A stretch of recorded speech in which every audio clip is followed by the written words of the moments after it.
think I have one, maybe two recordings. That's No, it. I need to get better at this. I need to get so much better at this. How are you? I'm amazing. Yeah. Literally amazing. I have been, since I've done the nervous system meditation, I have been able to feel and process instantly. Yeah. It has the emotions. I have cried more in the last 2 days than I have cried in the last 2 years. Yeah, fabulous. It has just been flowing out of me, and yeah, it's been amazing. Oh, I'm so happy. Not to hear you crying, but to hear you processing. That's incredible. Yes. Incredible. It has been amazing. Like, this is really sad, but I was driving. I went and got a massage on Sunday. I went and had a meetup with a friend, and then I went and got a massage, and I'm driving home, and there was some kind of accident that involved a beast, like an animal, a cow or a bull or something like that. Yeah. And when the police car moved, it was dead in the paddock, and I just burst into tears. Oh. I cried the whole 15 minutes to the next town. I just cried my eyes out because I get so angry because there's so many people that just don't have any concept about their duty of care when they're on the road with animals. Yeah. Like, these animals are frightened. They put all of their trust in us. They didn't ask to be moved from one paddock to the next. Yeah. And like, I get accidents happen, but I'm like, that costed its life. Yeah. And I let it all out. I didn't even try and hold it in. I just cried all the sad tears. And to the point where I even wanted to just pull over and go back and sit with the cows that were left over from the accident, that were not injured, and just sit with them and just let them be okay. Because I was like, it's heartbreaking. Yeah. But yeah, I didn't. I kept driving home because they've got to get them to a paddock and stuff. But yeah, I was so sad. It was so sad. Yeah. And it was, it wasn't like, normally when I've seen sad stuff, I would go, that's really sad. That is so sad. But I never felt the sadness behind it. I couldn't even feel the actual sadness behind it. Like, I could recognize on the emotion scale, what's appropriate, but I couldn't even let myself feel it. And so then I kind of turned into crying because I could feel it. Yeah. But it was cool. Yeah. And did you feel regulated after that? Yes. Okay. Like, after I felt like the whoosh. I don't know how else to explain what that felt like, but it was like my level of sadness comes from my compassion for animals and how I take care of my animals. And even to the point where, like, I haven't taken the best care of my animals in the past because, like, situations and circumstances, it's not what I would have preferred for them, but it was the only thing I could do to keep them alive and keep them safe. But like, it brought up a lot of other things that I was able to find some peace with as well. Then it kind of pushed me down. Yes.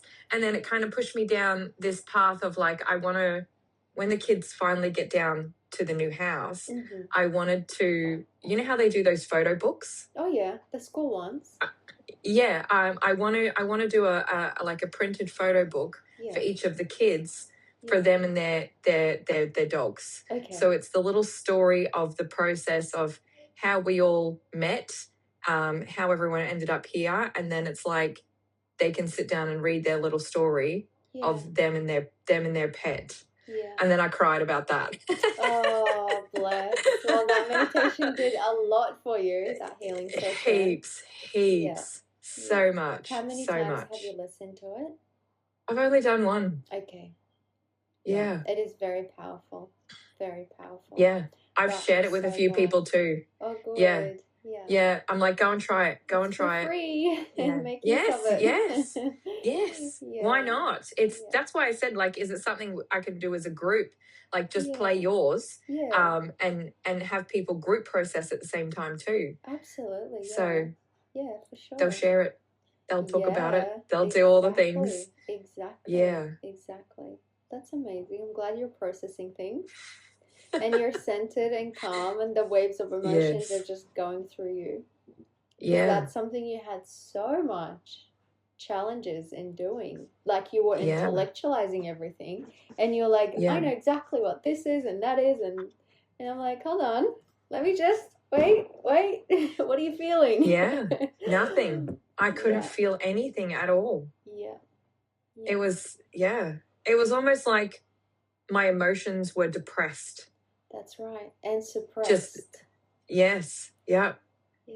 And it wasn't that I was unaware that things were exciting or things were happy or things were sad or whatever emotion it was. I could identify the emotion, but I just couldn't feel anything. Yeah, exactly. Or if I could, it would have to be a really extreme, and I would only feel a little tiny bit of it. That's right. Yeah. That's what happens when you're in survival mode. Survival mode, you just suppress and suppress and suppress, and it all just comes out in little moments like that, when it's really just never about the cow on the road. It's about everything else that's happening. And then you just suddenly, burst. And that's what happens. Yeah. Well, it was nice to feel them. Yeah, exactly. Exactly. How is everything else going at home? Good. I've got the removalist booked in. I've got my mediation intake tomorrow.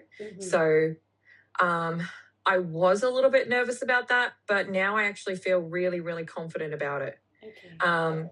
I'm still feeling the nerves. I can even feel that emotion starting to come up right now, but I can feel the nervousness around it. But at the same time, like, I'm just trusting that these people are going to be able to recognize without me having to over-explain, without me having to justify, without me having to do so much. I'm just going to show them everything and let them come to their own conclusion.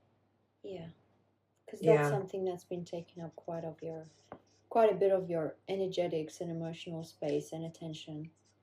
Yeah, a lot of it. And I think the locking, the stuff that was going on with like the doors and the lockings were, it was a little bit like, I was still leaking that energy. Yeah. And I need to not. Yeah. I need to just not, but I can't quite figure out. It's like every time I think about something, or every time I process something a little bit more, I get a little bit more confident, or a little bit more trust just in trusting the process. Yeah. And from a few sessions back, we were really getting deep into the self-soothing and regulation and routines, and looking at all of these things and how they play out in you specifically, and how you process things and how it impacts everything else. Because when we were talking about this in a healing session, I remember maybe a few healing sessions now, there was quite a bit of internalization of experiences and thinking that it's compartmentalized somewhere. But then when we explored that, it was really impacting everything else, and it wasn't as neatly put in a box somewhere neatly like a Pinterest board, right? So how are you feeling about all those self-soothing dynamics and mechanisms that are still coming out within you, and also spotting them a little bit with a bit more conscious effort? I've definitely been able to catch them a lot faster, and then some of them I can recognize the root cause. Like I can trace it back. Some of them I'm still working on, but a lot of them I'm like, oh, got you. Yeah. I don't like that for me. I don't love that for me. I'm actively choosing to not continue that behavior. Okay. Even with like thinking that he has access, I was giving him access. So when I noticed a pattern of when he would get the kids back for the last maybe three times, so three weeks, 3 fortnights, he was emailing me the first evening. baiting me, doing all of these things. Yeah. And then I realized, like, it's after 6 p.m. Why am I responding? Yeah. It's not an emergency. I don't need to justify it. I don't need to explain anything. Why am I giving him access to me through response? Why am I doing that? Yeah. Why am I even acknowledging the bullshit? I don't need to. Yeah. So he's threatened social services and child services and whatever else because I'm not responding. Yeah. I don't need to. And I'm like, that's okay. Mm-hmm. You can say whatever you want, but it's not affecting me anymore. I don't feel threatened by your threats anymore. Yeah. So I'm no longer going around trying to justify or over explain or even over intellectualize why I need to prove that he's wrong. Mm-hmm. I already know that he's not correct. So Mm-hmm. it doesn't matter. It doesn't matter what anyone else thinks or what anyone else feels. Yeah. Like, yeah. Yeah. And how are Yeah. you sitting with that frustration? I don't know yet. I don't know how to express the frustration because I don't want to talk about it with a bunch of people and try and find, some kind of validation because I know I'm right. I know I'm doing the right thing. Yeah. And then I'm like, even just within myself, like, I'm not sure how to find how to let that go. Yeah. Like, I could probably journal about it, but I haven't done that either. All right. Yeah. All right. Let's talk about frustration. What do you know about frustration? Especially for you. What does it look like? How do you spot it? How does it make you feel? Where does it go? How does it manifest? For me, frustration is controlling.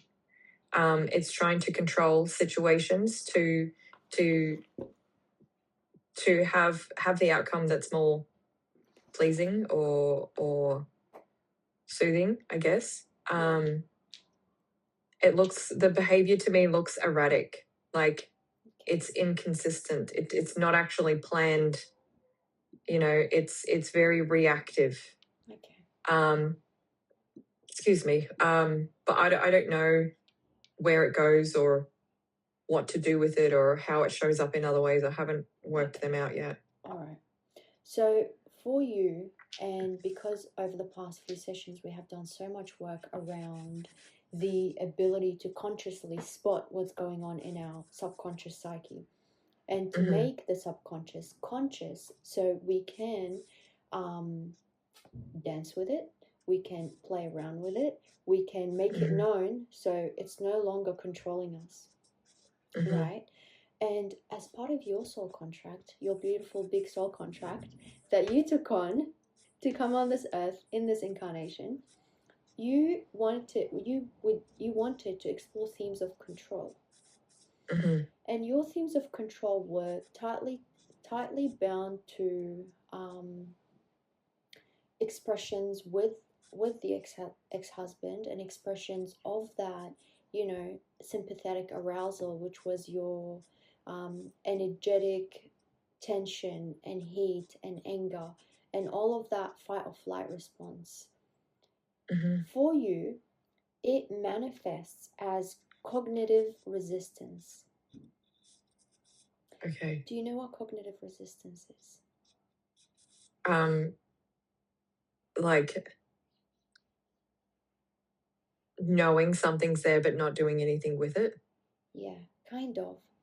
But cognitive resistance is more about looping thoughts, right? Looping thoughts in rumination, in anger, anxiety, helplessness, frustration.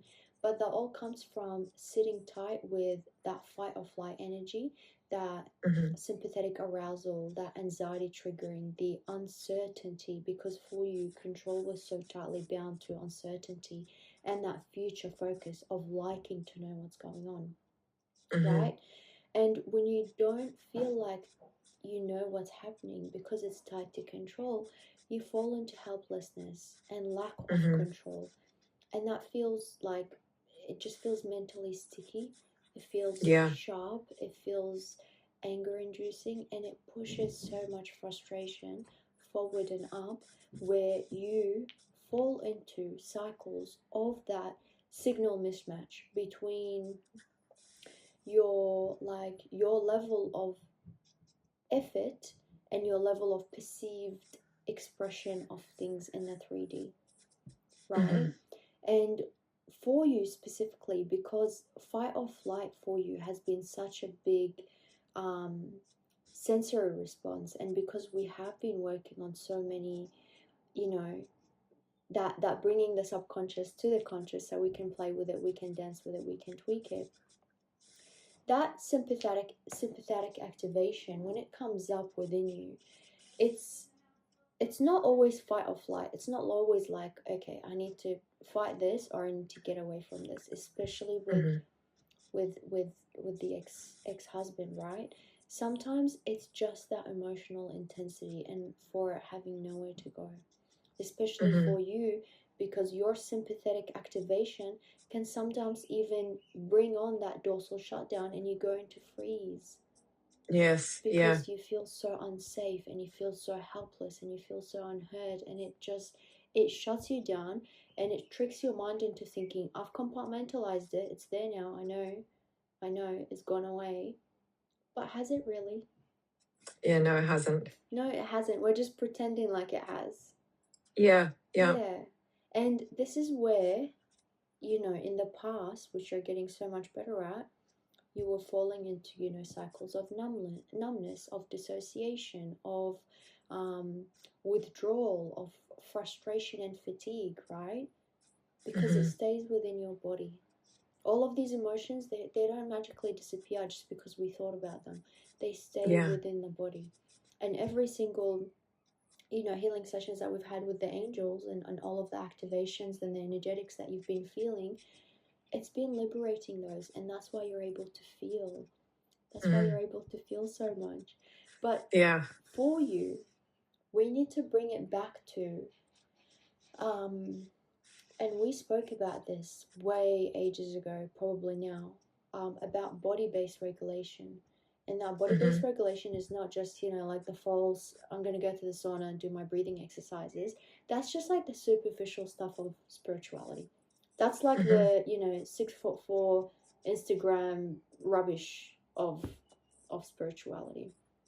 Yeah. Right? There are so many ways. We just need to keep getting better at finding the ways that work for you consistently. Right? Because it's so easy to fall into that cognitive soothing, because you're so cerebrally stimulated, that cognitive soothing in the mind through reassuring thoughts of I don't care, it's there or whatever, like I don't want to talk to anybody about it. That's cognitive soothing. And cognitive soothing means you're doing that because you care so much, you're just too afraid to feel into it. Yeah. Right? And do you see how that's happening? Instead of you just naming the emotion of it, going, this was shit, I hated how it made me feel, I feel angry, I feel fatigued by this, I feel sad, then you are liberated. Because once you name what you're feeling, that is your first step to liberation from whatever it is you're feeling. Right? But then when you go into that cognitive soothing, that's when you start suppressing and repressing and holding back. And then you see a random, dead cow on the street and you cry for 20 minutes and all the way home. But it's not really about the cow, is it? With you, I figured the first 10-20 minutes of our conversations, it's never, ever, ever, ever about that superficial topic. Ever. Ever. We just need to dig a little bit deeper each time. Yeah. Even sitting here, I'm realizing that a lot of the feelings that I have towards it's because of my dad. Yeah. It's even deeper than that. And it's the relationship of how I lost my dad. And, parts of what I put up with was because I didn't want the children to lose their dad. But also, that's not my relationship to control. Yeah. But so yeah, I've literally just sit here and gone, there's a whole thing there. More, even more. Yeah. All right. Yeah. Well, that was quick. That was a record time. Yeah. Do you remember last session? Yeah. We were going, okay, dancing around. dancing around. I'm like, all right, let's just get to it, babe. Yeah. I'm growing roots today. I was. Yeah. Coming in quick. I told you everything's coming in quick. Yes. Yeah. I can see like the way that my dad changed after I was like 5. He never knew how to interact with girls. He never knew how to handle emotions at all. Yeah. He had no emotional intelligence, didn't know how to support, didn't know how to do anything. And so that was kind of when I started changing myself to get his approval and his love, and in whatever way it would come in. I changed and sacrificed different parts of myself to fit the mold of what he could give, what his capacity was to give. But it was always way out of balance to who I really was. So I feel like there's so many ways that Cameron is the same version of my dad on the emotional intelligence level and his ability to show up and care. But yeah, it's like I didn't want my kids to experience the heartache of losing somebody. Yeah. But I'm also responsible in parts of that, because while we were together, I helped to maintain his hero status in their eyes. Yeah. And since we've been separated and the kids have spent time with him without me, he has destroyed it on his own. Yeah. And it's heartbreaking for my kids. It's heartbreaking for me to watch them, because it's like me experiencing my own heartbreak with my own father over and over and over again. Yeah. Yeah. Which is shit. Yeah. It's really, really shit. Yeah. There you go. Yeah. Mm-hmm. There you go. You named it Yeah. correctly. You named it correctly. It's very shit. Yeah. It is. It is. It's for me, it's like, I'm gonna cry. It's like your parents' love is it's meant to be the most natural, supportive, unconditional version of love. And it's like watching it in micro snippets become conditional, become something, become everything, because they can't take time to recognize their own flaws or their own limitations, or even to decide to change. Yeah. And I'm so angry that he didn't change. Yeah. I'm really, really angry that he didn't do what he was supposed to come here and do. Yeah. He was not supposed to be this horrible, horrible man or this horrible, horrible father. He was supposed to come here and work on his own shit.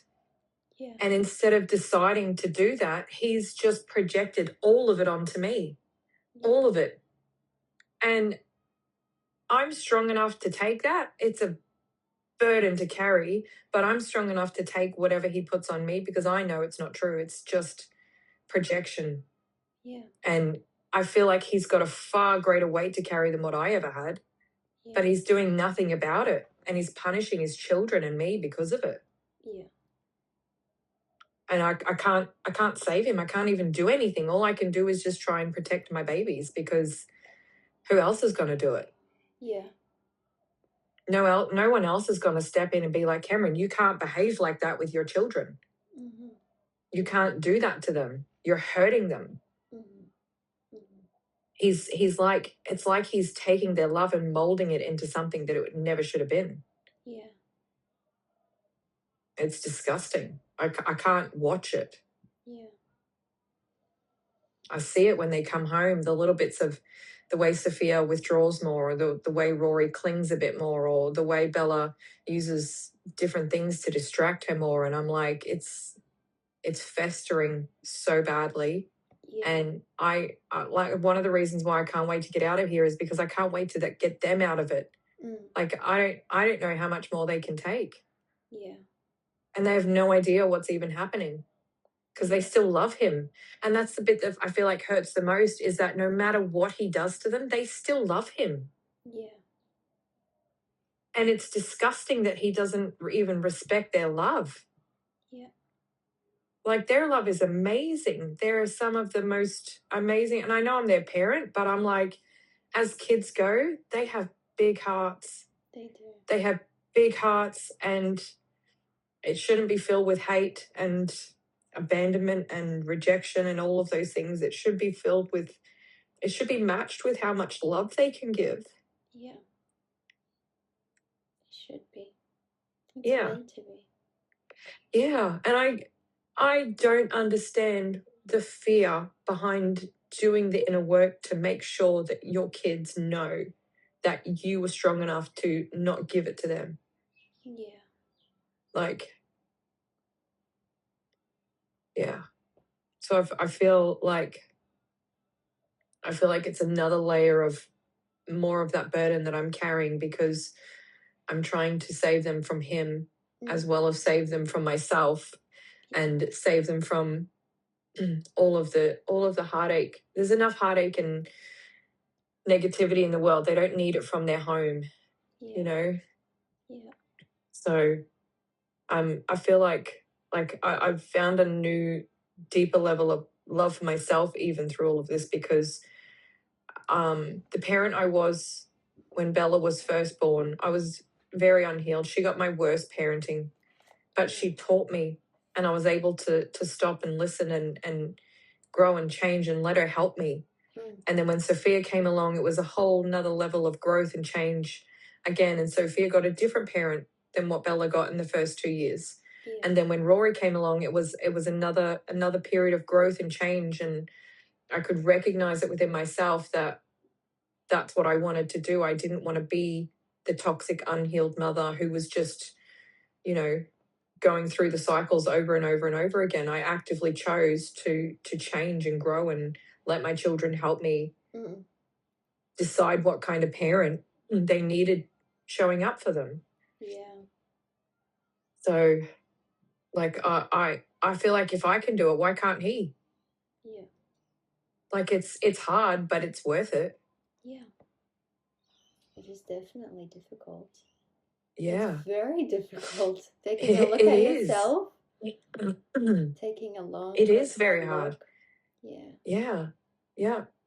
But I'd do it all again. Yeah. I'd go back and do it again. Yeah.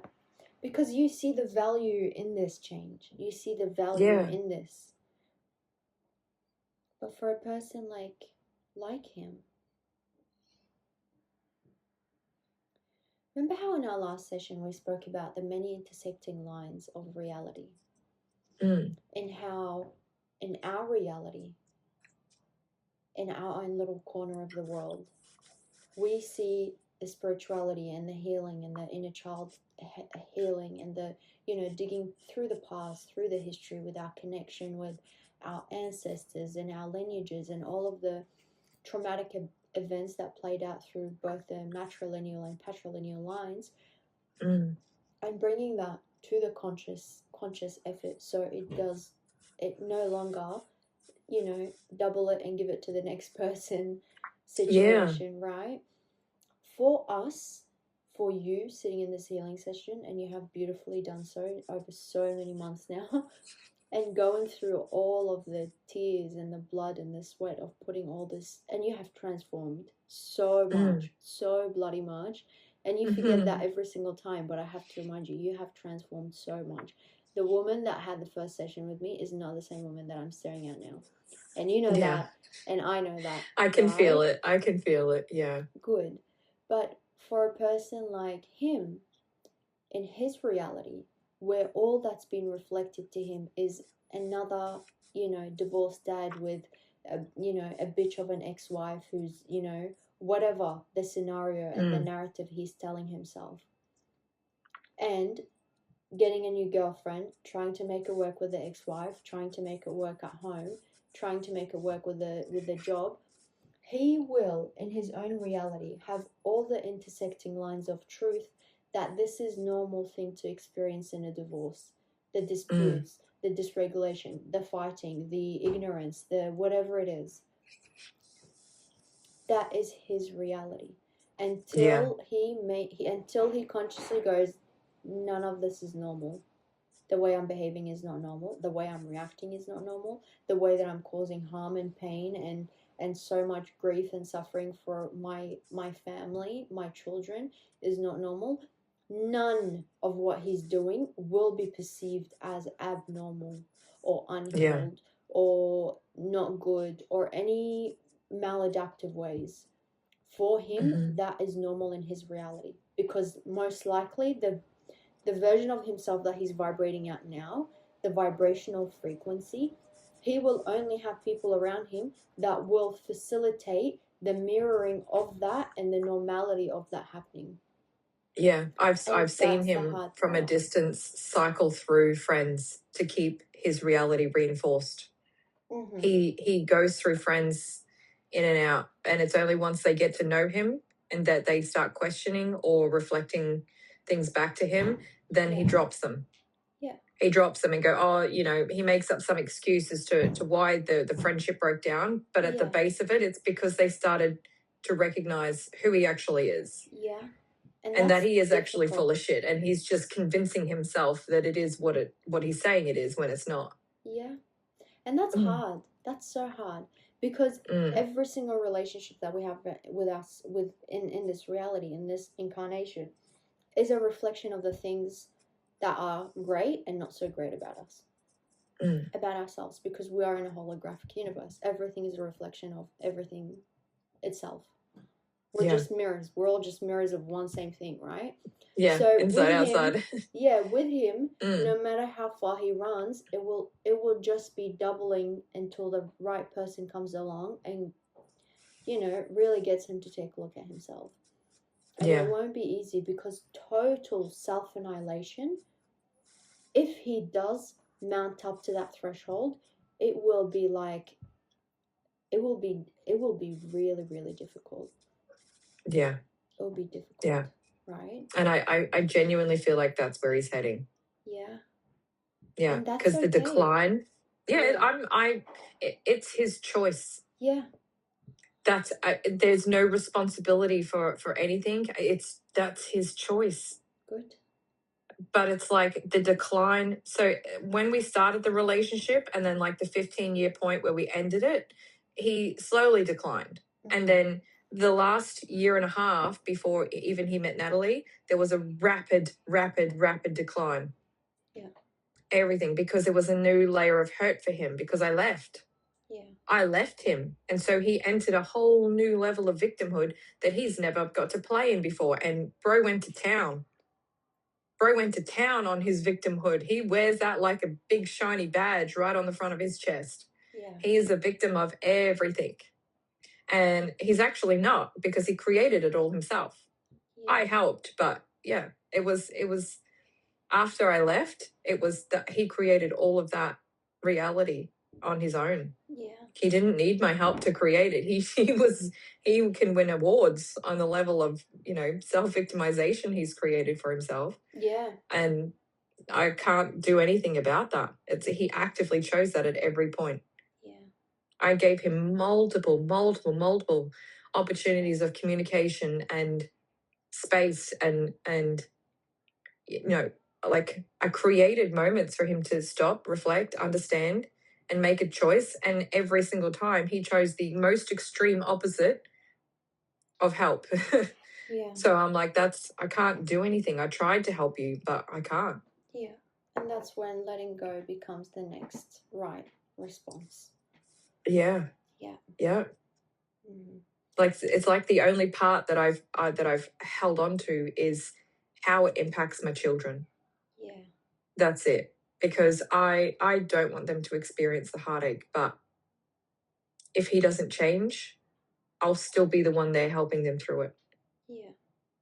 Like if he chooses to not change, if he were to actually pull up today and have a conversation, I would be more than willing to have a conversation.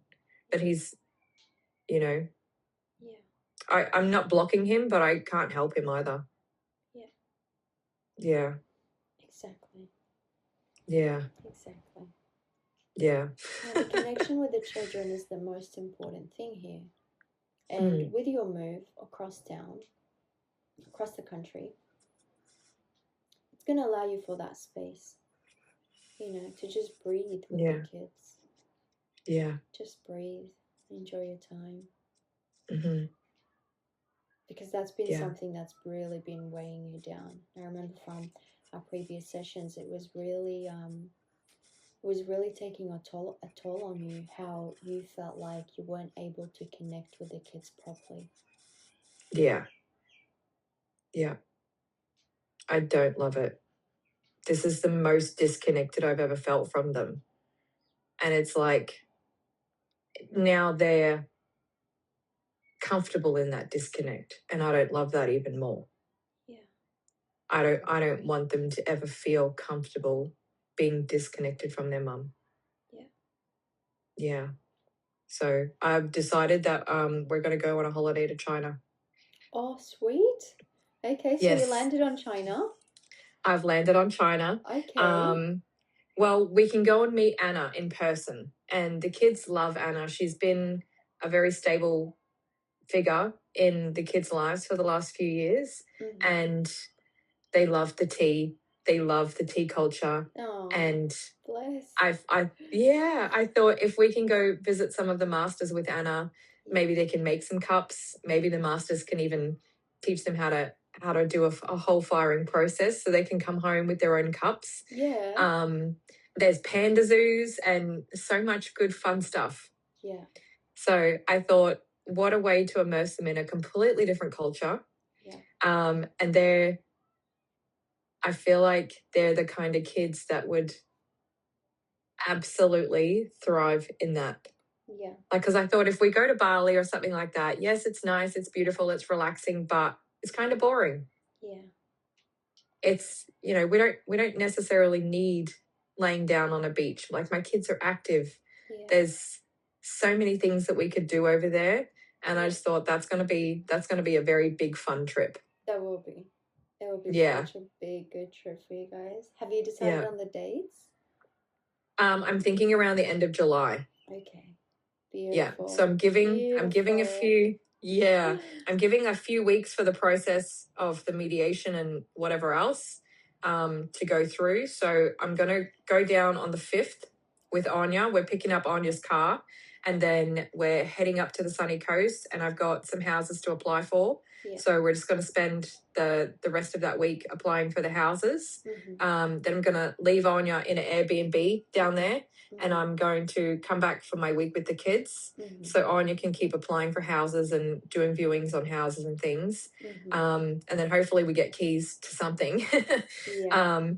Yeah. I've had in my mind, like, the only thing I want is to be able to get bikes and in the afternoon go for a bike ride along the beach, or even just some water. Mm-hmm. Somewhere on a concrete path. Like, that's the only kind of vision that I've held on to, and everything else doesn't matter. Yeah. I just want to be able to have something that we can do where I don't have to load all the bikes up in the car and drive to a beach or drive to some kind of waterfront where we can actually ride the bikes, because we'll have the dogs too. So I'm like, if we can do something where it's close enough that we can just ride our bikes, go and do that, and just have outdoor time in the afternoons. Yeah. It'll be good. Yeah. It'll be really good. Yeah. I can't wait for you to experience that with the kids, especially having that like connected time away, that quality time. Yeah. Oh my God, that will be amazing. Because your love language is quality time. Yes. Yeah. Yeah. Yeah. I love it. Even if we're not even doing anything specific, it doesn't have to be, but yeah. Yeah. Yeah. I love that. And I feel like they need a break from the technology and stuff. So I want to go and explore cafes. Like, we can ride our bikes and go and find a cafe and go and find which ones we like. And and it's a whole new town. You'll have so much to explore. That's just going to be like so good. So good. I'm so excited. Yeah. I'm so excited. Me too. Yeah. I can't wait. Yeah, that's so much to look forward to. Yeah. Your aura changed colors. Like, I'm just looking at you now from like the start of the session in comparison to now. There's just like such a difference. Such a difference. We have a beautiful set of soothing angels with us today. Yay. And they are being cheeky. They are being very cheeky. They would like to revisit the connection with the father. Now, my connection with my dad? Yes. Yeah. Yes. Yeah. There's a lot of heartache there. Yeah. Yeah. A lot. Yeah. What do they want me to know? Or what do they want me to tell you? Okay, well, we would like to explore the emotional landscape alteration as the aftermath of that connection. Because your connection with your father, like many other women, unfortunately, because this is the age of disappointing masculine energies, and the rise of the feminine, because when feminine energy gets disappointed, when women get disappointed, it pushes for their rising. So that's a beautiful thing that's coming out of this, is taking your power back from men, from patriarchy, from these outdated, distorted energies that are rooted in absolutely rubbish and fear. That's what it's rooted in, right? Yeah. Now, for your connection with your father, we have explored over a few healing sessions now the connection with people-pleasing tendencies. But there are a few other things that come up also with this people-pleasing response pattern in the way that it shows up in your life, in your circumstances, in your dealings with people in general, not just men, like just in general as you are. Your altered emotional landscape as an aftermath of that connection, and how you express or how you connect with approval and authority, and how you shift approval and authority in dynamics when you're interacting with people, in things like in your emotional expression and confidence in taking up space in certain situations, which you have demonstrated that you're able to do now after that interaction with the new house owners. Yes. And your safety in expressing disagreement, discomfort, and not brushing up on things and just letting them go as if they didn't do anything to you. Now, you see that interconnectedness with the father figure dynamic and the beautiful daddy issues that many women have, almost all women that, come for healing. It's sad that men have consistently and constantly failed family dynamics so much that it's literally in every single person that I see for healing. Yeah. Right? And whilst we can have forgiveness and compassion and all the, hunky-dory things for our fathers, but we can't ignore all the things that are still happening within us, and that will continue to happen in our dynamics, within ourselves and within our reality, within our world. For you, the way that especially the way that it has associated itself with your fawn response, right, is that you have a somewhat subconscious mechanism that kind of flags you to behave in a way that if you stay agreeable or useful or people pleasing, or just that friendly girl, whatever, low maintenance, you stay connected to safety and you don't trigger anyone. And you've your system has internalized that so much that people, because it's a people pleasing tendency, when you are put in dynamics where you're not voicing your concerns, when you're not voicing what your likes and dislikes are, you're not putting those boundaries, you're not in your power plays, you're not in your power moves, and you're giving and presenting that power away, what happens is some parts of us become emotionally available to ourselves, right? And we become inconsistent with how we show up for ourselves because we can't create safety around people pleasing. because Yeah. people pleasing is a moving goalpost. You're never going to be able to please. You're not tequila. You can't please everyone. Yeah. Right? No, I'm telling you this. I'm being serious. You can't please everyone. That's why when we talked about, a few sessions ago, creating that safety within the body, everything starts with you. If you're constantly signaling to your body that I'm going to dance around this topic, or I'm going to people please, or I'm going to, connect my safety to feeling connected to someone, in how I people please, in my, usefulness, or whatever dynamics it works in that particular scenario over the years, it's going to cause dysregulation within you and emotional unavailability within yourself. Yeah. Right? And it shows up at different times with different triggers and different intensity. And sometimes you can think you're okay, but then other times when you're triggered, you're just like, what the fuck was that? Yeah. I've often looked back at myself and been like, I do not even understand why I just behave like that. Yeah. Yeah. Yep. But then I self-soothe and don't think about it. Is it really self-soothing? Is it really self-soothing? It's not. It's avoiding. Yeah. Mm. So when that, when that plays out, especially in dynamics right now with your connection with your father, it's still there. Yeah. Are you seeing how you are somewhat adapting yourself to things, or how the little girl in you, the 5-year-old girl in you, has still somehow carried with that behavior? Yeah. Yeah. I can see it. Yeah. It's like, when we talk on the phone, I still have to give him still have to give him the unauthentic version of me. Yeah. Yeah. And why is that? Because he doesn't get it. He doesn't see it. He doesn't know how to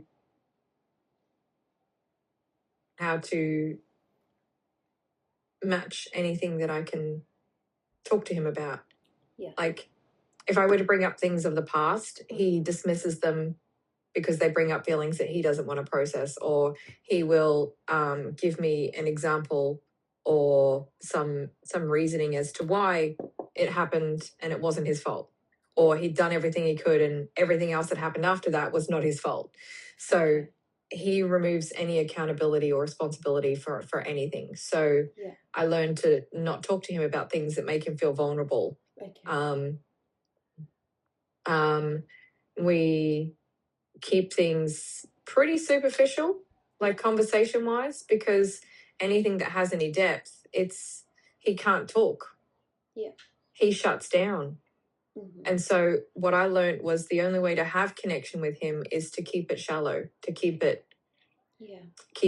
more light and fluffy.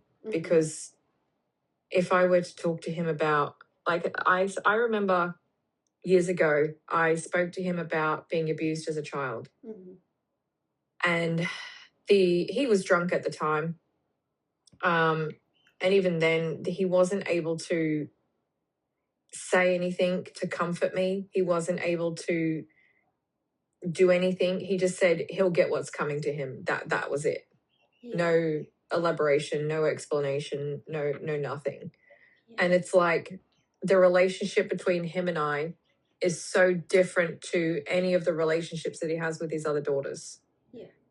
Like, I'm the different one. And it's because I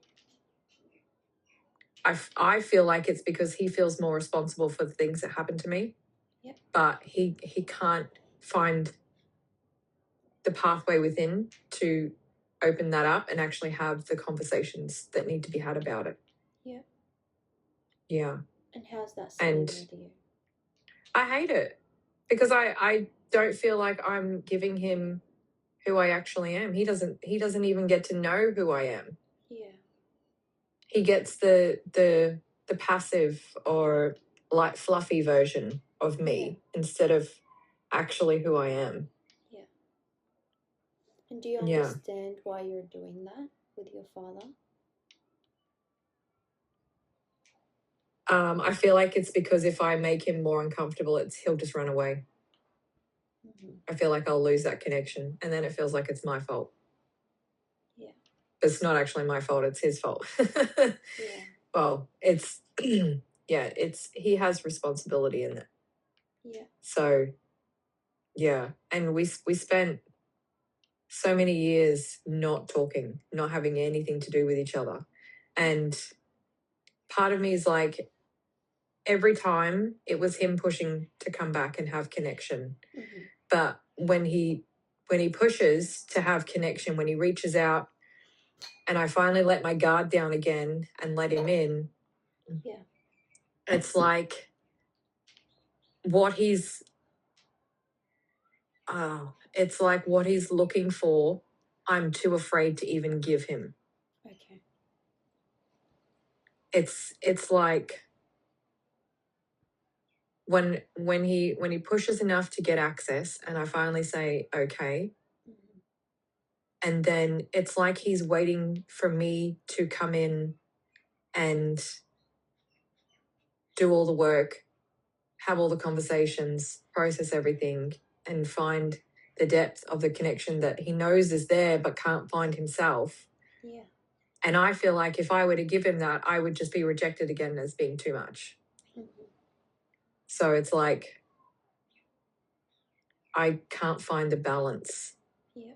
So instead of pushing too hard and risking rejection again, because going through that cycle's shit. Yeah. And that hurts. And it takes me years. It has taken me, 10 years even to recover.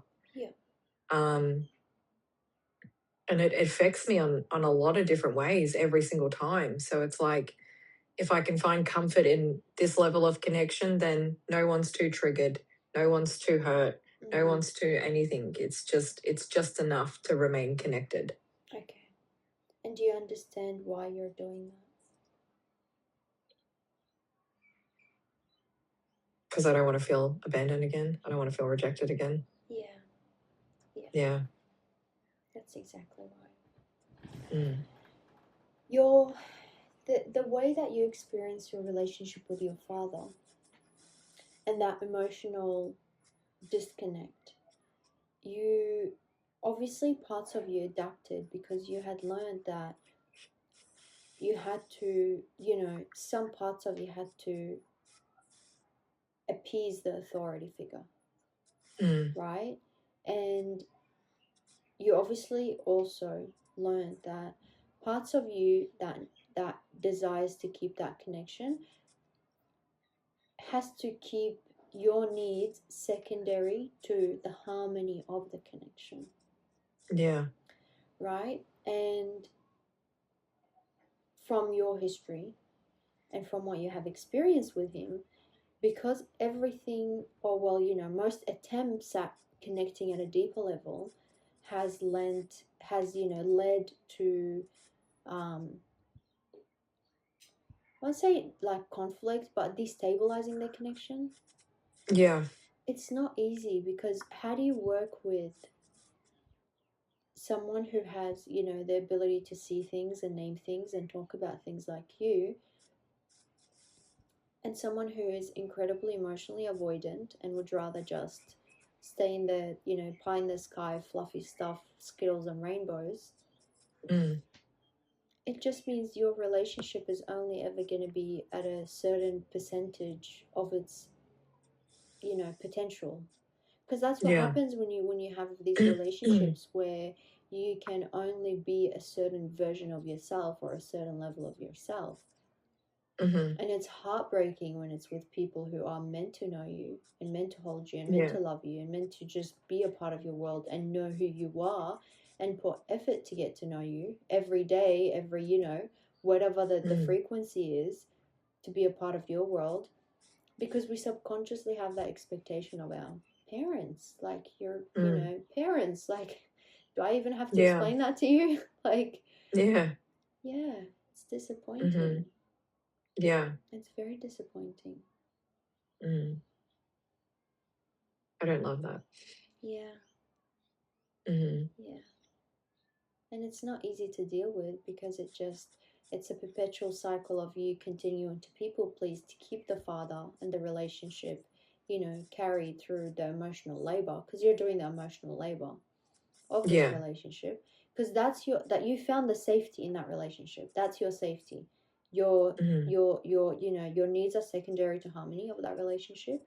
You have to appease the figure, the authority figure. And what else did I say? There was one more thing. And conflict, any talks of anything deep leads to conflict and destabilization. So you found your working model in that relationship. And that's how you people please. That's part of your people pleasing, is you find your working model and then you go with that. But what if we allowed ourselves the curiosity to think and put ourselves in a position, if I didn't have that preconceived notion to have those things with my father, or to, appease the authority, or to, not say anything so I don't destabilize the connection or create conflict, or, put my needs secondary to the harmony of the connection, what would that connection look like? What would the relationship with myself look like? Right? I feel like I could identify the relationship with myself before I could identify the relationship with my dad. Okay. That's a good place to start. Yeah. I mean, for me, it would be almost what you were explaining about the boundary walls. Yeah. Like at the moment, dad gets as much access as he wants. Okay. But at no point is he held accountable for maintaining that access. Okay. Or that level of whatever the inner circle he happens to come in at.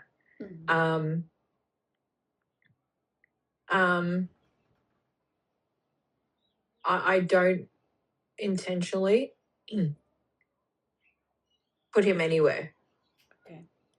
If he wanted full access, he could have full access. And if he didn't, he would just sit in the outer ring somewhere or wherever he's comfortable to sit. Yeah. Whereas for me being more aware of where I want him to sit based on his behaviors and actions. Yeah. At the moment, he wouldn't get access to the inner circle. Yeah. He just wouldn't. Rightfully so. Because he's inconsistent. He's not 100% trustworthy. He's not always supportive. The support is conditional. And for that reason, he would sit on those outer rings and he would just be left there. Yeah. Yeah. But it's like every other time, instead of reinforcing that, I've taken a look and been like, well, he's the only one showing up. So even if he's showing up halfway, it's more than anyone else's. Yeah. So I've just accepted that and I've made excuses and allowed that to be okay. Yeah. Yeah. Yeah, because I didn't feel confident enough in myself to be like, actually don't need you even halfway. So you're either all in or you're all out, but halfway is bullshit. Yeah. Doesn't do anything for me. And if you're going to be all in, it's a permanent fixture. It's your job to maintain all that in. Connection. Yeah. Yeah. Yeah. Yeah. So if it requires a hard conversation, pull up a chair, mate. Let's sit down and talk it out. Yeah. Like that's it. It's just a conversation. Yeah. Yeah. But with the emotions attached to the conversation, that's why people run away. Yes. Yeah. Because when we have love, when we have connection, when we have such a high level of risk in triggering the loss or the destabilization of the connection, what happens is with avoidance, they risk the love and the connection to love if they were to have that emotional capacity. Because a person like your father and his lineage, he has major vulnerabilities, scars and wounds. Major, huge intimacy issues. Major. And let's not even go into how your mom and your dad were together, because that's a whole other thing. Yeah, that was toxic. Yeah, but that relational imprint carries through, because Yeah. We are monkey see, monkey do, right? And for a very long time, when we don't make the subconscious conscious and we have conscious relationships with ourselves first, forget about other people, because you will get an abundance of dates and men to and women to fuck, right? You'll get an abundance of that. There's 8.3 billion people in the world now. People will come and go out of your life, but it's a connection with ourselves that's most important. So with that adaptation of those relational skills, when we when we first came together for healing sessions and began to examine all of these sessions together and the healing and everything else and the unraveling of all of these things, it was only last week that it came out with the mother, the mother wounds and everything there, right? So you can imagine how long it's going to take to address the father side, because for a woman, the place that a father holds versus what the mother holds are two completely different narratives, and it comes with different needs and expectations and a whole different profile of how we internalize the connection and how it goes through us and how we go through it. Yeah.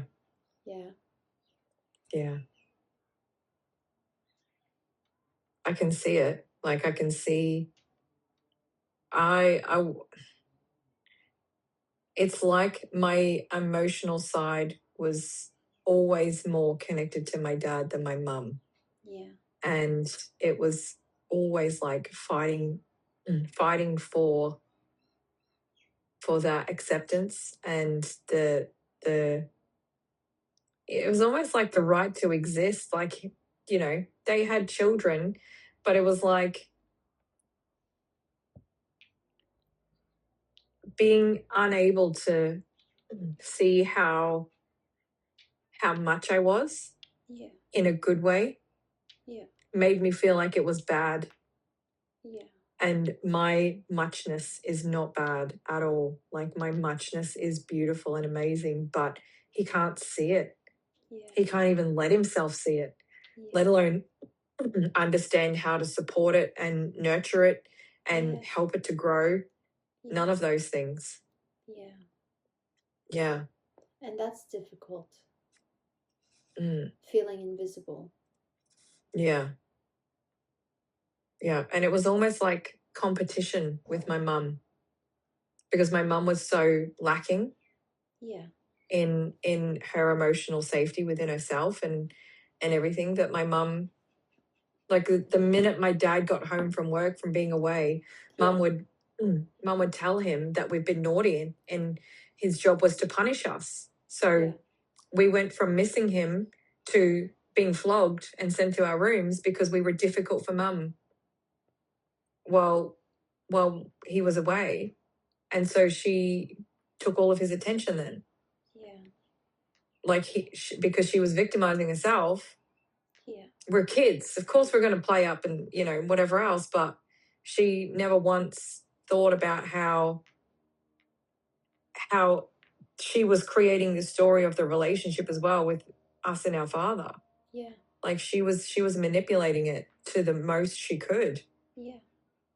So it was like we got to a point where when we knew dad was coming home, we were all not interested. We were even scared sometimes when he was coming home, because mum would be like, you just wait till your father gets home, and that was it. So dad was the punishing figure. So it was like reinforcing the fact that we have to appease him, otherwise it comes with punishment. Absolutely. But also, like, mum manipulated the shit out of those dynamics as well, because they worked in her favor. Because then it took the reflection off of her and put it on us. And she's sitting there getting all the affection and love and attention that he could give. It wasn't perfect, but that's what he was giving. And so she was getting whatever was available. And there was nothing left available for us. It was chores and punishment and never any nurturing and reward or anything like that. It was a very, very, very unhealthy dynamic. And you can see how your mother, we explored her dynamics, the class session or the session before that, and we were talking about how, in connection with how we're connecting to it now, and that when we people please, we learn to find our safety within the connection of what works. Yeah. If we don't know how to communicate our emotions, if we don't know how to communicate our needs, we find ways to extract what we need from people without having to communicate it. So she could have as easily said, if she didn't have vulnerability issues and intimacy issues of her own, she could have said, Yeah. I would love to have the first 2 hours just us, and just, you know, whatever it is that was meaningful to them, fuck the shit out of each other, have dinner, Mm-hmm. you know, stuff each other with potatoes and chips. It didn't matter, right? Yeah. But if she Yeah. was able to go, I haven't seen you in 2 weeks, or whatever roster your dad had, and I miss you, and we need to spend time together before you see the kids, then Mm-hmm. arrangements could have been made. I'm sure Yeah. if they're both healthily aligned towards the connection, and both, you Mm-hmm. know, kept an open line of communication, instead of her having to resort to manipulating him, putting you in the bad box, just so she Mm-hmm. can get a bit of love. Because at the end of the day, what do we all want? Love. Yeah. We all Mm-hmm. want love, and all of these fucked up adaptations that we have is all because the fucking lack of it. Yeah. The lack of it, or the maladaptive ways that we learn to behave in order to receive it, in whatever Yeah. color that seems possible to you, whatever shade, Mm-hmm. whatever hue, whatever fucking grayscale and rainbows you're using. All these Yeah. behaviors come from lack of love, or wanting love and not knowing how to get it, wanting love and attention and admiration and affection and not knowing how to get it, right? Yeah. And that's what's, you know, the basis of my teaching. It's like love always wins, because that's all we literally, like, that's what we are all wired for.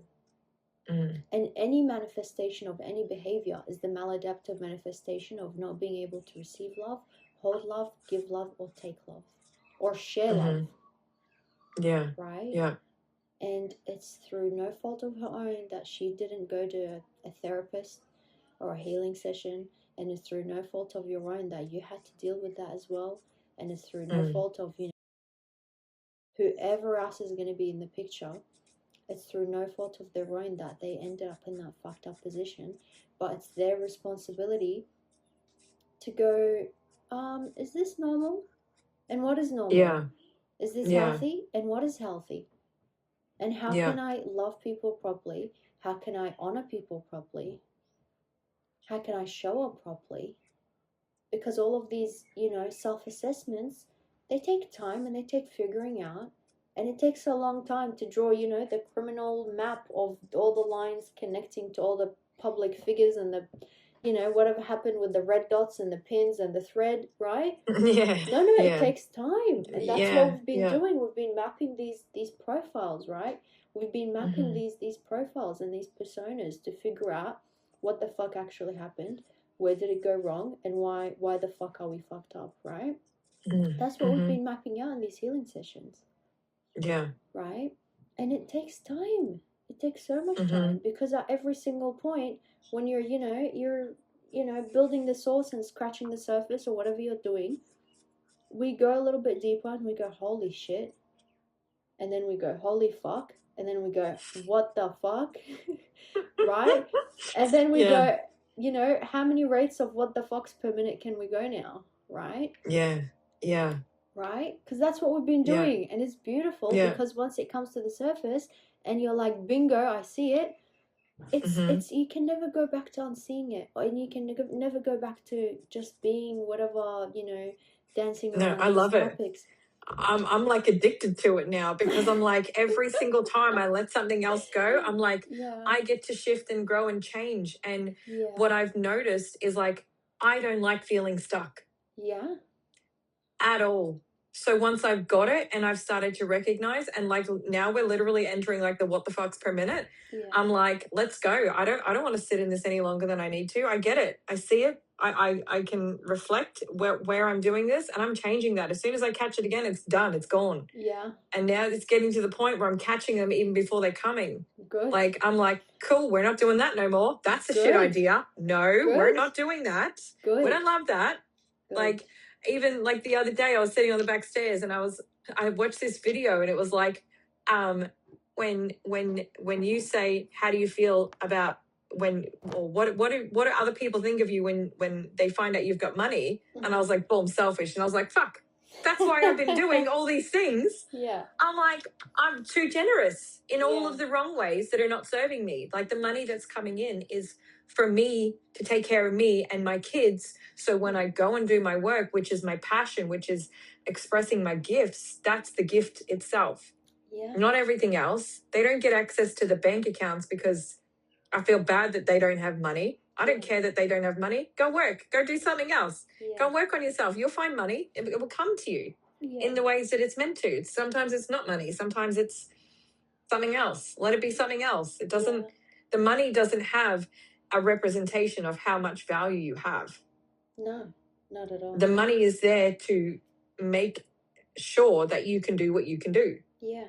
If someone has said to me, you can have this house, it's got everything that you need to go and do whatever it is that you need, cool. That's all I need. You know, but if that's not the easiest avenue, then that's not what the way my story is going to be. Exactly. Sometimes I need to move. Sometimes I need to do all these things. Sometimes it doesn't matter, but so long as there's finances there to help me and the children to live, then I don't need to worry about how much someone can pay me to have some sessions and do some work or whatever else. It's just, you can't afford it. Okay, come on in. Yeah. If your situation changes and you can afford it, you want to pay me, cool, come pay me. That's exactly what I do. That's exactly what I do. You see how beautiful this is? Because it releases the pressure of just being like, this is transactional. It's not transactional. Yeah. We're loving beings. Money's made up to make us just chase something that doesn't exist. Yeah. It's all made up. It's all made up. Right? Yep. Yeah, I think it's hilarious. Beautiful. A little bit as well. I'm like, all this money's coming into me, and I'm like, the world's shifting and changing, and it doesn't matter anyway. Yeah. Exactly. Yeah. Exactly. Yeah. So I'm like, okay, it's fine. Yeah. It's just money. Yeah. Yeah. But then I noticed like the pattern in my behavior where I was overgiving with the money. Like there was people like with the front stairs and the deck here, it needs replacing. It's so bad. Yeah. It's ready to fall apart. You can't even, the kids can't even run up and down the stairs. It's dangerous. Yeah. And the new buyers asked if we would drop the price by 10,000. And I said yes, because I'm like, fine, no worries. Like they already went way over asking price anyway, way over. Yeah. And I was like, what's 10,000? Nothing. Yeah. Like I didn't have an issue with it. I said no. It's a house present.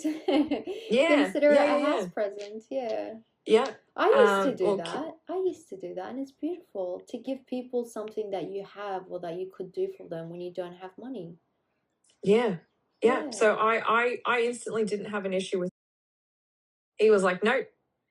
So I can't go against what he said. He had the final say. Okay, no worries. So I said to Emily, I said, let me get a quote from the guy who's done the other works in the house, because he's just a single employee. I said, let me get a quote. His prices have been amazing. Yeah. His work's really good. It's a really good quality. I trust him, and his prices are unbeatable. Yeah. So his quote came back between 22 and 25,000 to repair to replace the front stairs and the deck. And I've been sitting with it. Do I need to pay for that to get done? Yeah. Or do I not need to? Yeah. I don't know. I could offer them 10,000 and say, I will give you 10,000 towards whatever, because I have more than enough. Yeah.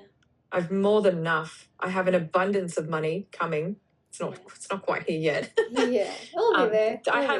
It'll land. I've noticed the energy shift though.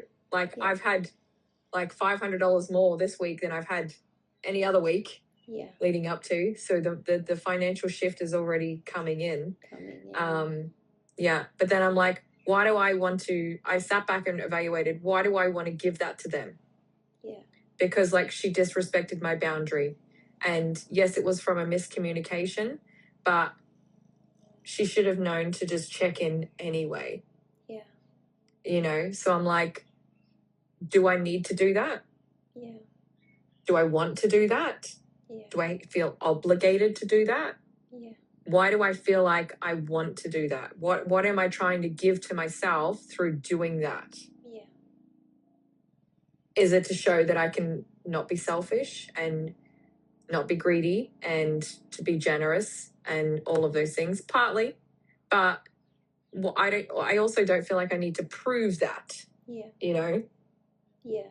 So I'm still sitting with it. I'm undecided yet. I feel like I need to find a better reason other than if I do decide to do it, it's because I'm not a greedy person. Yeah. Which I already know I'm not a greedy person. Yeah, and multiple truths can be true at once. Yes. Even polarizing opposite truths can be true at once, right? And that's okay. You can hold that, Yeah. And it can feel confusing if you were like, well, I think this, but I also think this. And it could be completely contrasting trains, That's okay. Yeah. That's okay. Yeah. I really want to go back to the this is a good segue. I really want to go back to the uniqueness, because you are quite a unique person, and it's in your soul contract to be a unique person, right? And you already know that. Yeah, I already know that, right? Yeah. And because that's heavily tied to another thing on your soul contract, which, when we first met in the Akashic record,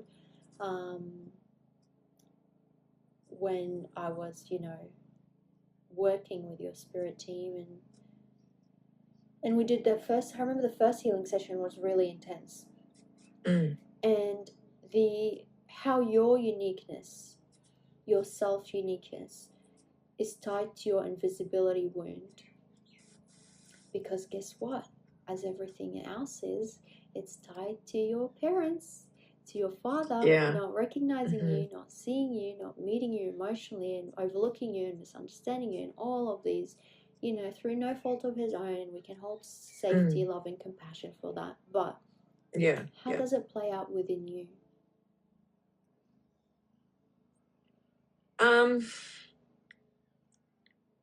I feel like I don't want to make people feel uncomfortable when I express myself, when I'm fully my authentic self. People don't know how to take it, and they genuinely or usually project their own insecurities onto it. Okay.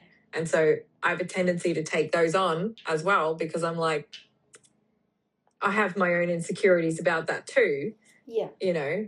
And so it kind of amplifies my insecurities. And so it kind of, I dim my own light a little bit more. Yeah. And why do you dim your own light? What makes you think? To make other people feel more comfortable around me. Okay. And what is that? Do you know why you do that? Do you know what that is? Because if I'm fully seen, I feel like I'll be rejected again. I feel like people won't have the capacity to see the beauty in it.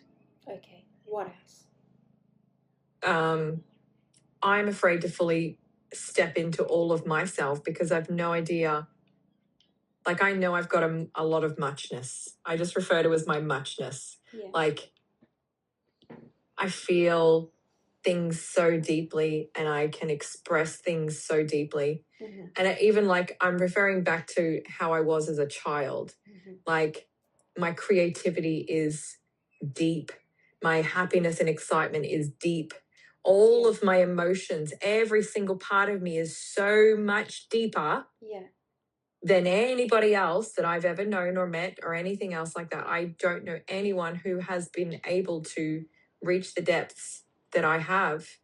And still, the depths of my sadness even are...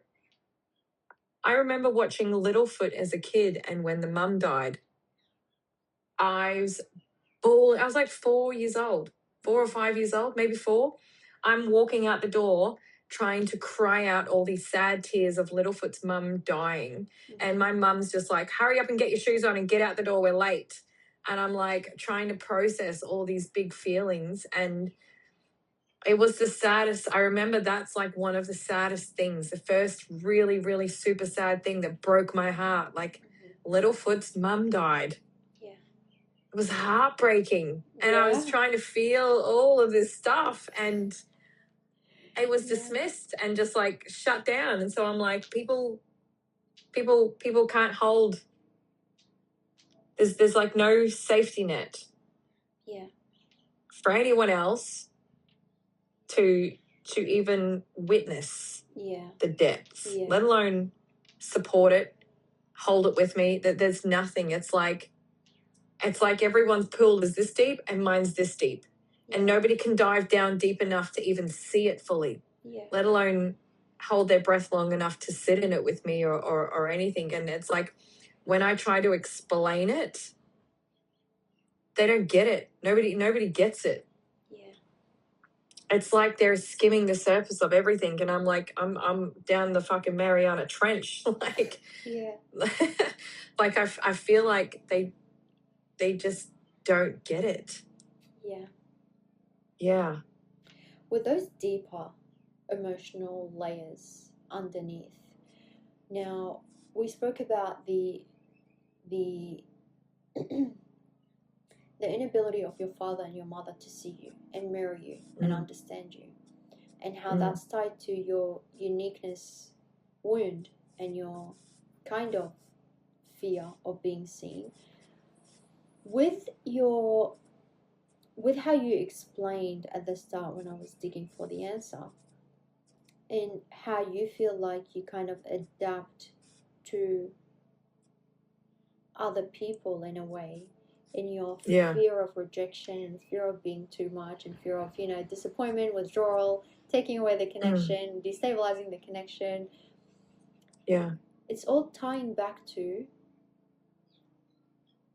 people-pleasing wound, and again, shame about having needs. Now, you have somehow built, through all of these maladaptations and all of these interconnectedness of these facets of wounds, what happens is sometimes in this dynamic that we create within ourselves, especially with the uniqueness wound, is that we give ourselves a gateway, and that gateway can perform like an internal permission to exist and to do something or to be something, without us really knowing that we kind of put ourselves in a way that we need to give ourselves permission. And we hold it away from the world, we hold it away from it being seen. And that's why it's tied to, tying that back to the invisibility wound. It forms at some point during your childhood when your emotions aren't mirrored or validated correctly, and when you're not seen in your existence, right? And because your parents at different points in time, they overlooked you, it creates that invisibility wound. They misunderstood you, it creates that invisibility wound, because the lack of mirroring of your internal happenings and your internal processes, it just makes you kind of maladapt in a way that every point there onwards, slowly, your attention and your performance becomes performative to what you think will be accepted by the masses or by the community or by whoever you're dealing with, right? And it's not that you're inauthentic in any way, it's that the fear of sometimes being authentic can override that invisibility wound so much that you kind of shelter yourself, you hide yourself, you do all of these things to kind of just falsely, again, that false sense of suppression, that false sense of thinking that we are safe, to falsely keep that safety. But really, the safety is reconnecting that healthy dynamic within yourself to go, why would I do that? There's nothing wrong with that. I could totally have a tea house and throw tea parties and source tea from China and from, Indonesia and all of these beautiful, amazing places, and host meditations and do all of these amazing things and invite hosts to speak and have guests and all of these things. And who gives a fuck? The right people will find me. I found me. That's more important, bitch. Right? That's way more important than anybody else, because the most important relationship, guess what I'm about to say? My favorite line is the one you have with yourself. Yes. It's the one you have with yourself, right? Yeah. So how can we begin to allow ourselves the curiosity to just go, you know what? What would I look like every day if I allowed myself to be unique? Would I paint my nails green? Would I wear a funny hat? Would I wear a different kind of dress? Would I wear a neon color? Would I wear like a different styled bikini? You know?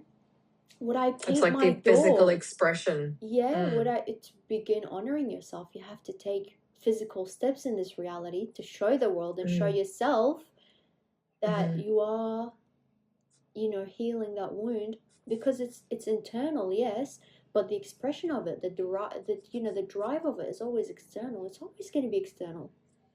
It's always going to be external. So what happens? Are you gonna, paint your house, paint your door red? You're gonna paint it purple. You're gonna have I love weird plants. Like for me, that's my thing. I love weird plants. I love weird flowers. And if some flowers weren't poisonous, I would have a poison flower. I would have a poison garden just to marvel at and just be like, yeah, I'm that bitch. Like, I am that bitch. Fuck with me and I'll give you a flower. Right?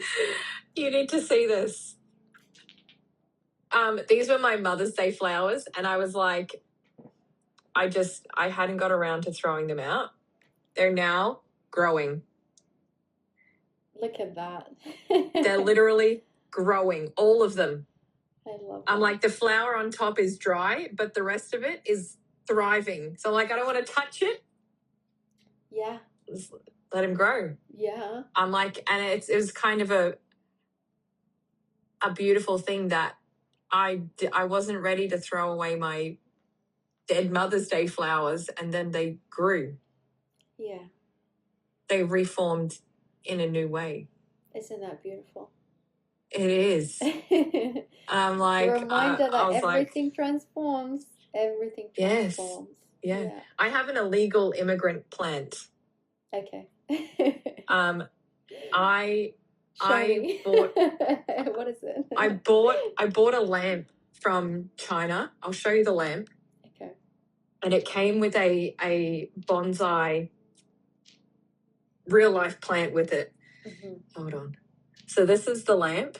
The ring, it's got a ring that lights up, and this drips water like a waterfall. Yeah. That's pretty. So it is so pretty. And then it came with this. The amount of conversations that I've had to have with this. I like that. Of how to keep it alive. Is it a moss? What is that? It's actually a fern? It's a fern bamboo. It's actually a type of bamboo. So cool. Yeah. It looks very Japanese motif. Yes. So it was only supposed to be bonsai, but I've let it grow a little bit because girl wants to grow. But it's like I accidentally watered it with vinegar. I didn't mean to. It didn't die. I have I've had to because it came with its own soil and everything, and I'm like, I should not have Chinese dirt in my kitchen. I thought it was a fake one. Yeah, I thought it was a fake one. I don't know how that got past customs. That is. I have no idea. It should not have. But I'm like, it's so funny that a plant from China found me. Yeah. Like it worked its way. Yeah, it worked its way through all of the things. Yeah. And I've worked out how much sunlight she likes, how much water she likes, what temperatures she likes. And how to once when the new little shoots are coming, how much water to give it, when to not give it water. If you want a really long big shoot like I managed to get that one time, she needs lots of water regularly, but not like root rot kind of water. She like needs a little bit. bits. Yeah, little bits often and then one big flush. Little bits often and then one big flush. Like she's very, very particular in what she likes, but I'm like, everyone that comes into my house is like, oh my God, what is that? And I'm like, that's my illegal immigrant plant. I love it. Yeah. I love it. Yeah.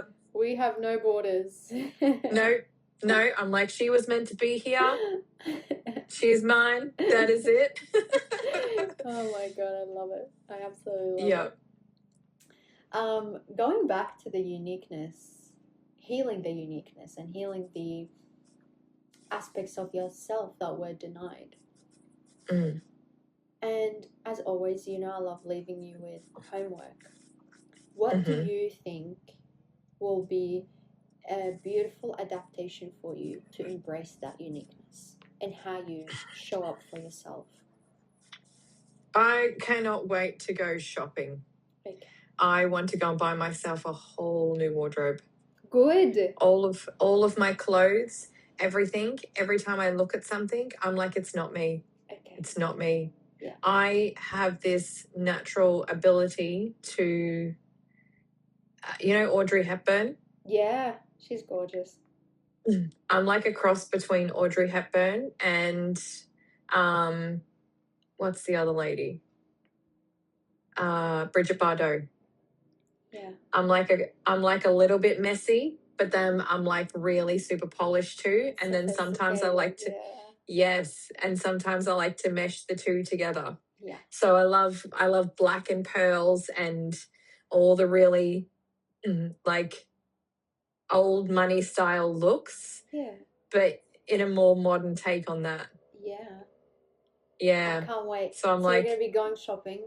You better send me yeah, selfies from change absolutely. rooms. Trying Fit on checks different, all the way. yes, trying on different dresses. That'll be Yeah. so fun.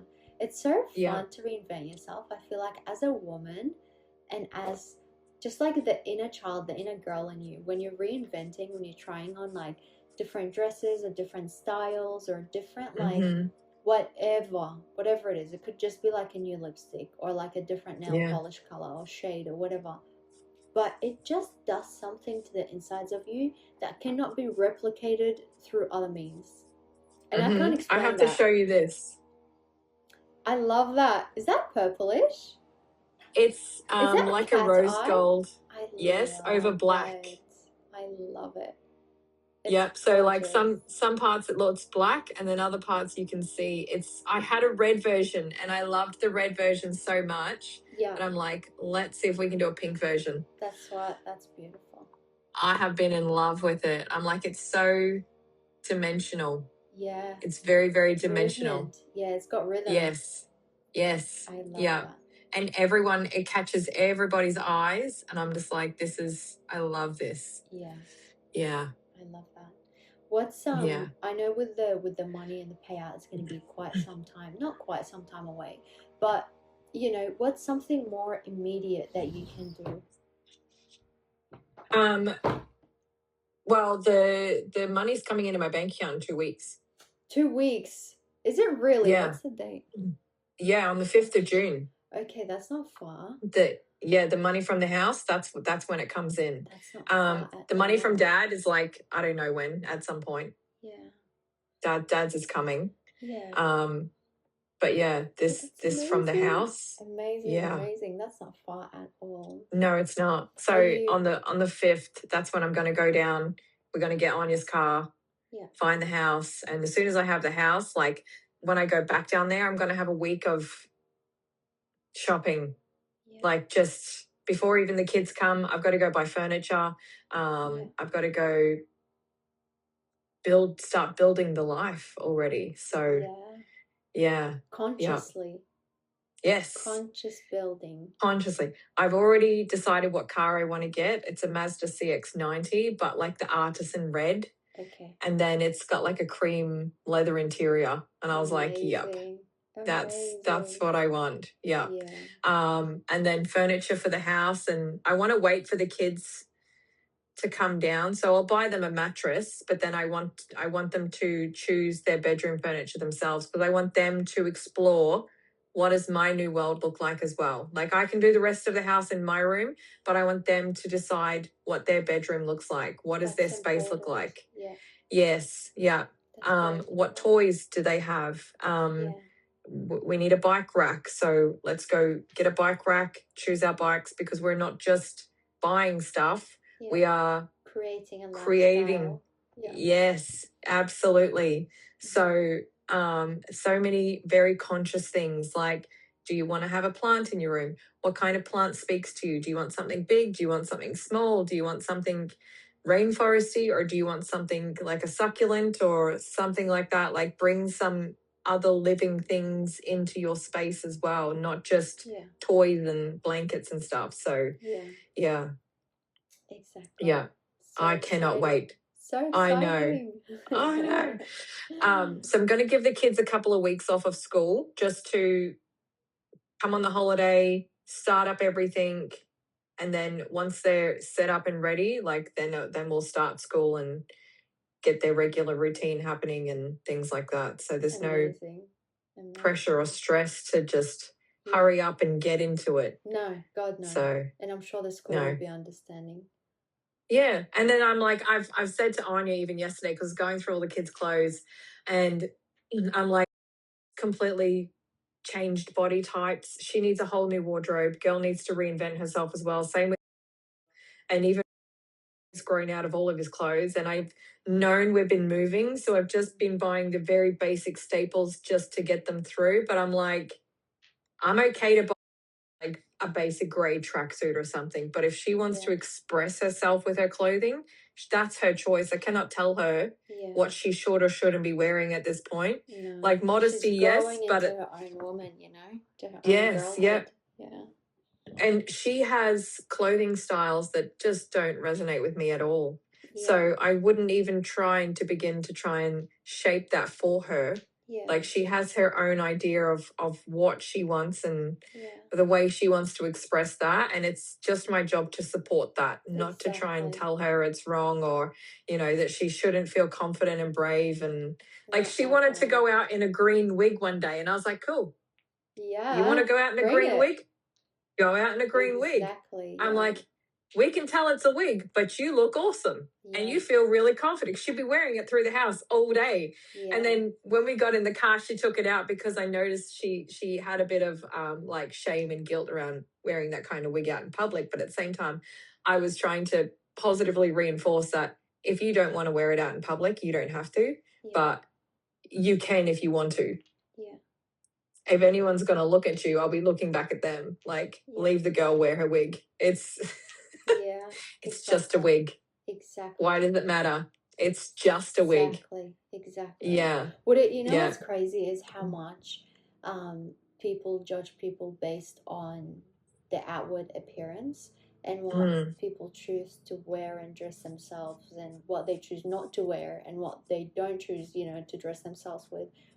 Isn't it crazy to think that how different would the world look if we were able to physically express our personality traits and styles in that way? Like, if someone was racist and you could tell from the way they're wearing something or a particular color or something, imagine how different the world would be. If someone was like rageful or like, say children, or like did something like, imagine how different the world would look.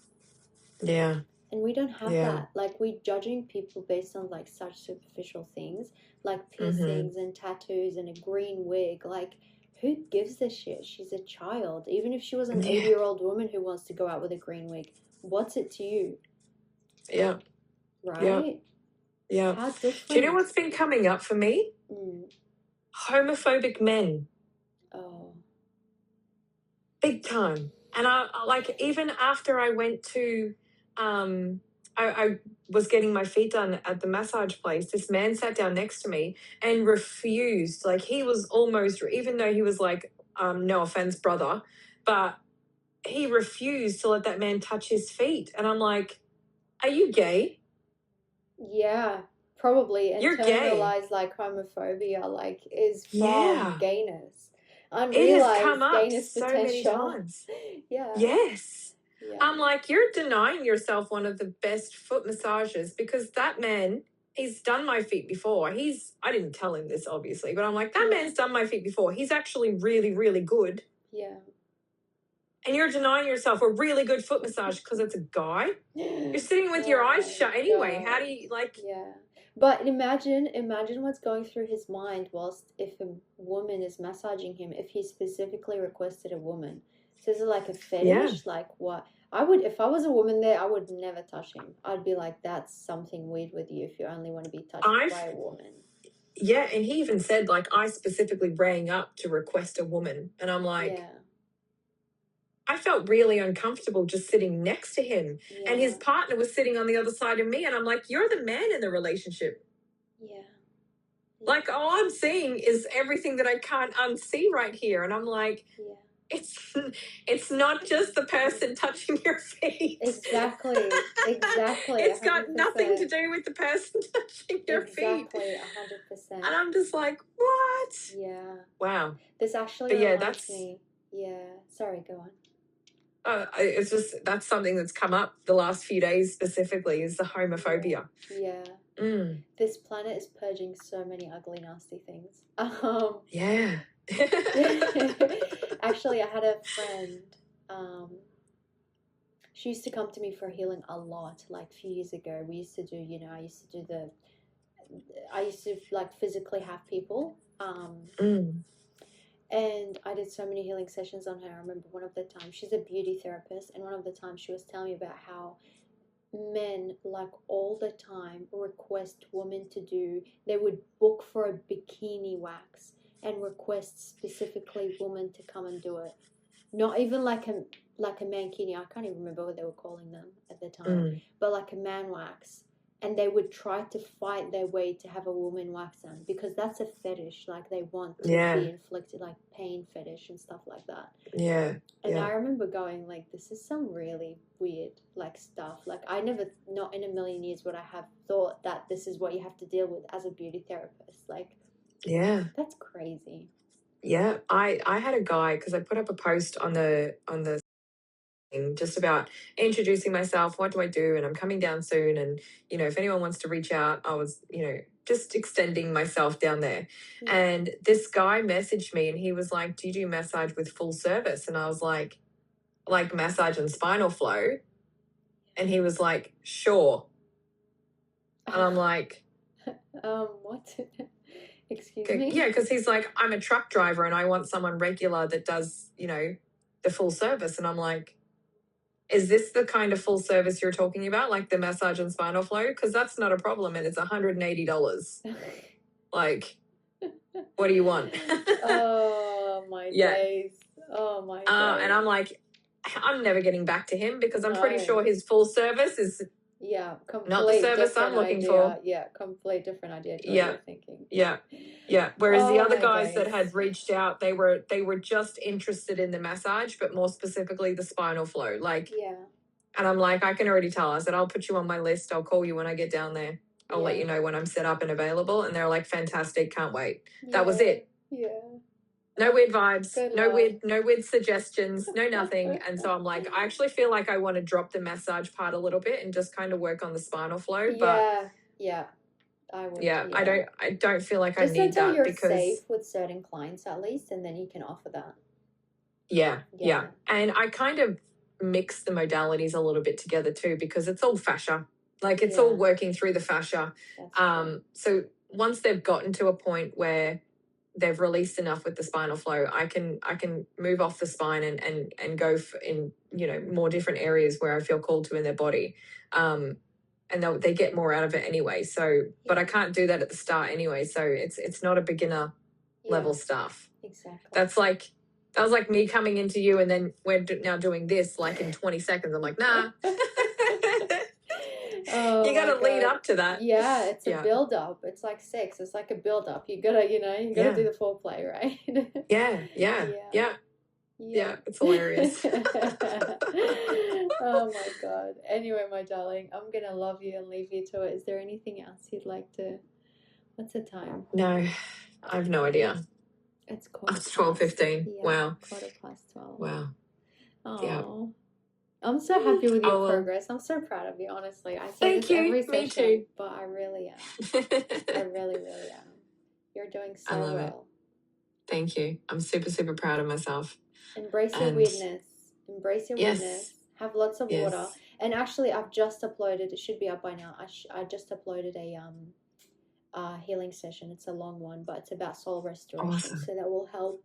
It's funny how the waves, Awesome. like the healing sessions come in waves for like certain themes that play out. So it's good that it's up there. I love it. My friend Ricky, she's a social worker.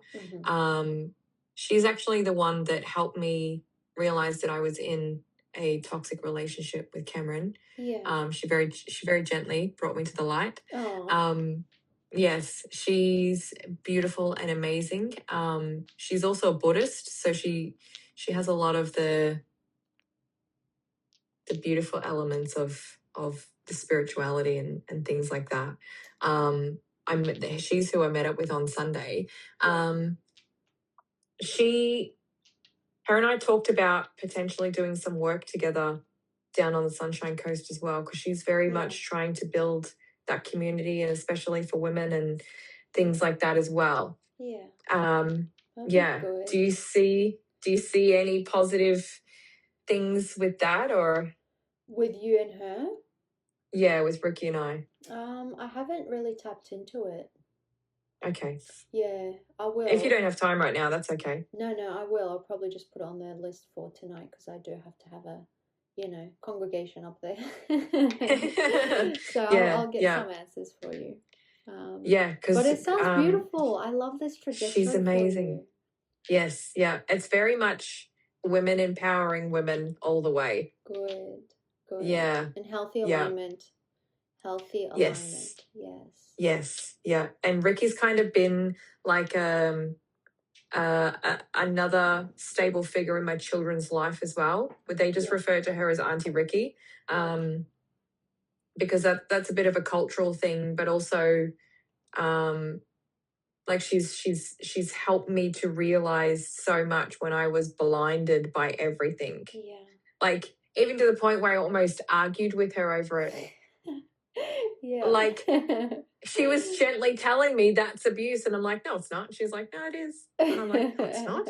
And she was like, no, it is. Yeah, because you were in a different reality. You were in a different reality. Yeah, but she helped me, and then I started seeing it. I couldn't unsee it, and then I was like, you were right. Yeah. I'm like, what do I do with this? She's like, well, most people leave, but again, that's up to you. Yeah. Like no one's forcing you. Yeah. No one's telling you what to do. Yeah. But don't say that it's not abuse when it is. Yeah. And I'm like, okay. And so she was like the first person who finally got to me. And I was like, oh, wow. Yeah. Beautiful. Yeah. Beautiful. Amazing. All right, my love. I love it. I will leave you to it. You look after yourself. Stay hydrated. Thank you. I'll probably I'll do a healing session on you tonight, because I gotta adjust. I think you're ready for a big upgrade, but keep hydrated. Yes, I will. I will let you know how I go with the mediation tomorrow as well. Good. Please do. Yes. Please do. I'll be sending you good energy, good vibes. Thank you. It's at 3:00 tomorrow afternoon, and then I get the kids back straight after. So yeah. Good stuff. Yeah. You should plan like well, you don't have to, but it would be nice to plan like some nice dinner outing somewhere, or I think I might do that. Take the kids out for dinner. Yeah, just like spend some quality time, and just ask them what they need from you, and tell them what you need from them as well. Communicate your needs. So you don't have to. That maladaptive way of seeking it. Yeah, because they have been. I haven't been able to contact them while they've been at their dad's for the last couple of times.